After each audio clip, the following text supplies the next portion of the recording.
There is a disease out there that affects people around the world that you may not be well aware of. I'm Justin Mendoza, and coming up next on State of Events, I'll tell you how one person has been affected by this disease.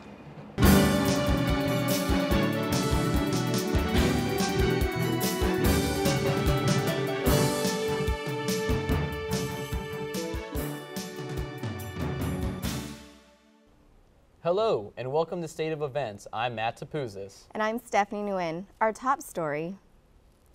Several college campuses around the nation are banning this popular drink.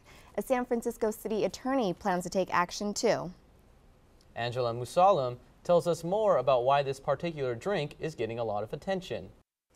There are increasing reports in the last few months of college students being hospitalized after consuming this notorious drink. Some states banned it after finding out what's causing the problem. The FDA warned Fusion just this week, saying it's unsafe to add caffeine and other stimulants to alcoholic drinks. City Attorney Dennis Herrera is now working with local and state officials to take Four Loko off the shelves. I am Angela Musallam for State of Events. Energy drinks aren't as safe as its advertisers claim. University of Texas cardiologist John P. Higgins says consuming energy drinks can lead to a number of physical disorders. It's bad for people who suffer from obesity, high blood pressure, and hypertension. Researchers advise to stop using energy drinks altogether.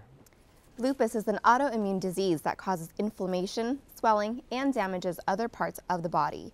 Over 5 million people around the world have it, and State of Events' Justin Mendoza is in San Francisco to explain how one person deals with this disease. Justin? Men and women are prone to lupus, and however, according to lupus.org, 90% of people diagnosed with lupus are women. Furthermore, women of color are 2 to 3 times more likely to have lupus than Caucasian women.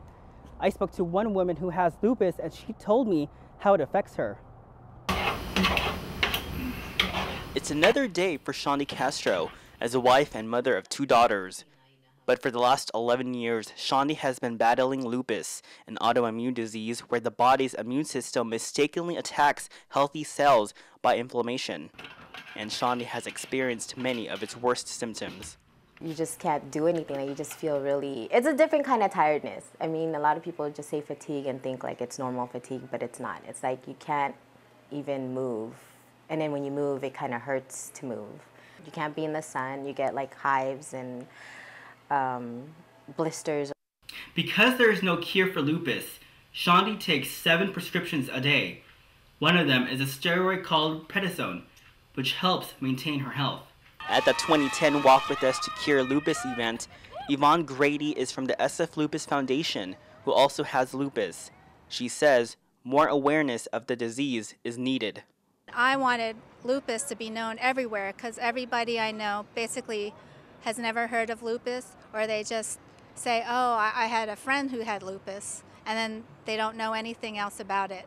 Thanks to her medications, faith, determination, and loved ones, Shani has found her strength. You should never let anything like take over your life. She's back in school to get her degree in nursing. Yvonne Grady from the SF Lupus Foundation says she was one of 25 people selected to talk to the FDA to approve a new drug called Benlysta. And earlier this week, the FDA approved the drug, making it the first drug specifically for lupus in more than 50 years. But the FDA will make a final decision next year. Reporting in San Francisco, I'm Justin Mendoza for State of Events. Stephanie, back to you in the studio. The FDA wants to issue graphic warning labels on cigarette packages and ads. The boxes will have pictures along with text warning smokers of addiction and death. America's second largest tobacco company, R.J. Reynolds, is suing the government against the legislation. The regulator's intent is to encourage smokers to quit. Last year's flu season caused panic when people were not protected from the H1N1 virus. This year, the regular flu shot is protecting people against H1N1 and many other flu viruses. State of Events' Colin Lygren joins us now from the newsroom to tell us more about what people can do to protect themselves. That's right. We're right in the middle of cold and flu season, and if you're not yet doing anything to protect yourself, now is the time. Experts say there are several things you can do to stay safe this season, one of which is washing your hands often and using hand sanitizer. And most importantly, an educator at the SFSU Health Center told me that you should not be afraid to get a flu shot. And a flu shot is a dead version of the flu, so nobody can get the flu from a flu shot. But sometimes people will experience a flu after getting a flu shot and assume that, one, they got it from the flu shot, or two, the flu shot didn't work. The flu shot doesn't protect you from the flu. The flu shot lets your body know that the flu is out there, and then your body makes a natural defense. That process can take up to 2 weeks. The number one way of catching a cold or flu is touching something like a doorknob or something very public, right? You know, like a door to enter into a university building, and then rubbing your nose, right? Or rubbing your mouth. The SFSU Health Center offers flu shots on Wednesday from 10 a.m. to 1 p.m. and on Fridays from 8:30 till 11:15 a.m. The flu shot costs $20. For more information, log on to their website. You can also get a flu shot at your local Walgreens 7 days a week. Reporting live in the newsroom, I'm Colin Lygren. I'm Angela Garcia, and coming up on State of Events, I'll explain why some CSU students will have to readjust their personal finances.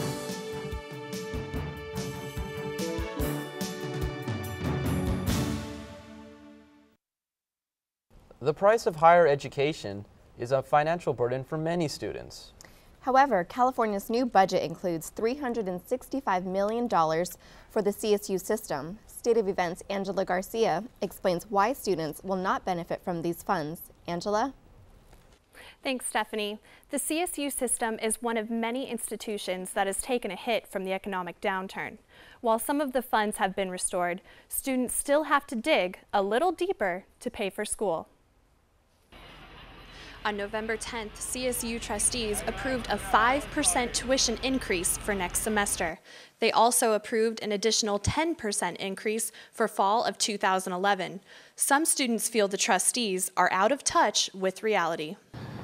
Well, I feel it's an abomination. Our trustees have a whole sense of entitlement that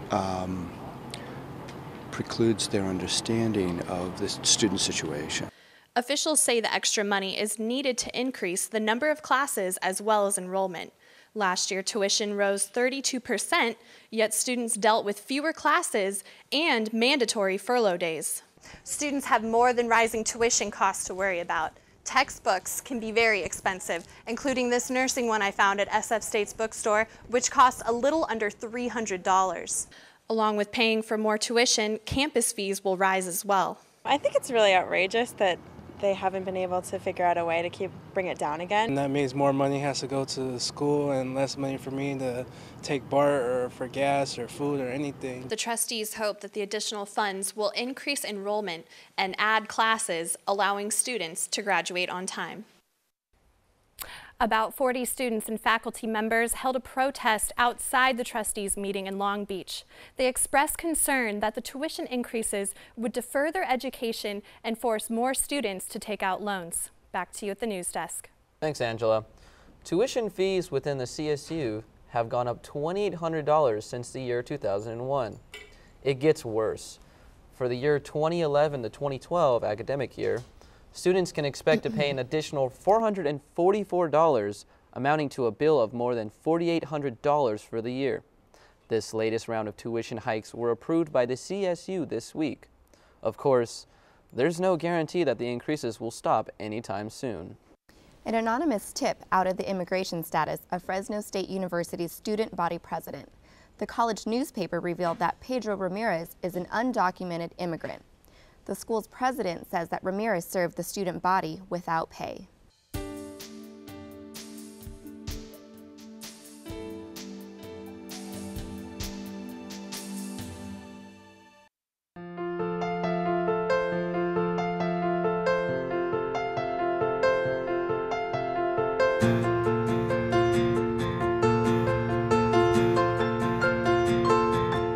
Donate to Habitat for Humanity, Greater San Francisco, and let your change become the change a family needs. Habitat for Humanity, Greater San Francisco. Building homes and hope in Marin, San Francisco, and the Peninsula.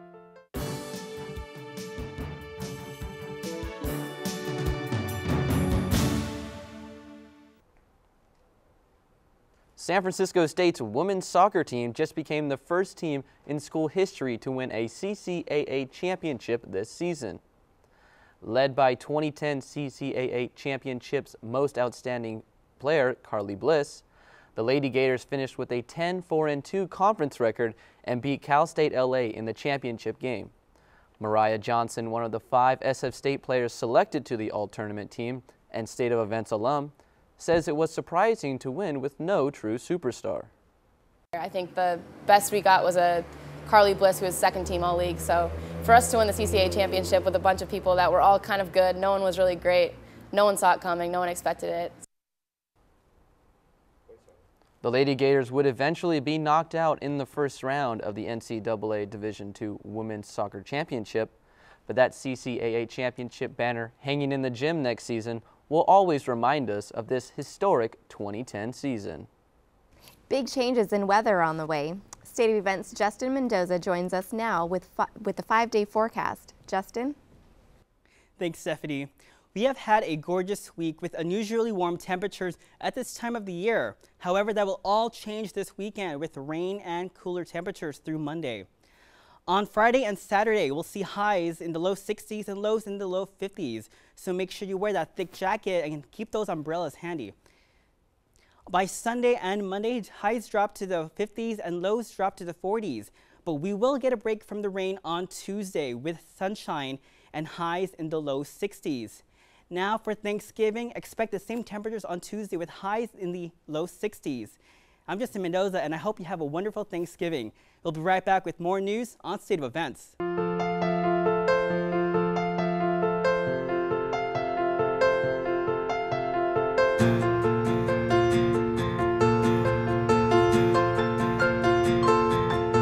Donate to Habitat for Humanity, Greater San Francisco, and let your change become the change a family needs.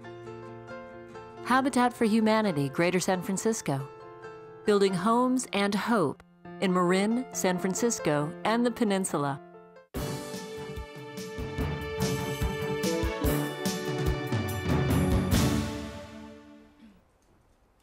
San Francisco commuters might be getting an alternative to buses or cars. The experimental unnamed bike sharing program will give members access to rented bikes for limited prepaid times. The cost can be as low as a bus fare and as high as a cab fee. The Metropolitan Transportation Commission wants this to run for a year or 2.